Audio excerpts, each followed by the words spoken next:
কেন? আমার কোনো ফ্রেন্ড কি তোমার সাথে এমন কিছু করছে নাকি? কি করে নাই সেটা বলো। তুমি যাওয়ার পর থেকে আমার উল্টাপাল্টা প্রস্তাব দেয়, বারবার বলে যে মাসুম তোমারে ভালোবাসে না, জাস্ট তোমার ইউজ করতেছে। আমি তোমাকে অনেক ভালো রাখবো, যে মাসুম তোমারে ভালোবাসে না, জাস্ট তোমার ইউজ করতেছে। আমি তোমার অনেক ভালো রাখবো। আর আমার টিকটকে, ফেসবুকে, ইউটিউবে অনেক ফলোয়ার আছে, এইসবের লোভ দেখায় আমাকে, জানো? কি বলো এসব? এগুলো তোমাকে হাসান বলছে?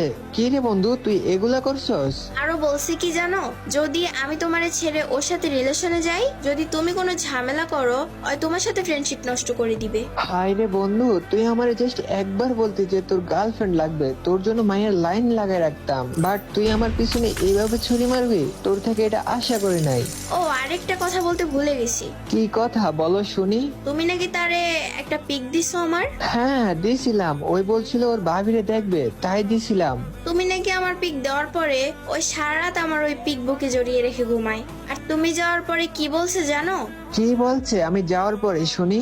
বলে আমার ভয়েসটা নাকি অনেক কিউট, আমার ভয়েসের উপর নাকি ক্রাশ খাইছে। আমি যখন বলছি তোমার বন্ধুকে বলে দিব, সে বলে কি জানো, বলে তুমি নাকি কখনো বিশ্বাস করবা না। দেখ হাসান, তোর নিজের বন্ধু না, নিজের কলেজের ভাই ভাবতাম, আর তুই যে এমন একটা কাজ করবি কল্পনাও করতে পারি নাই। তোর বিশ্বাস করে তোর কাছে আমানত রেখে গেছিলাম, তুই সেই আমানতের খেয়ানত করছ।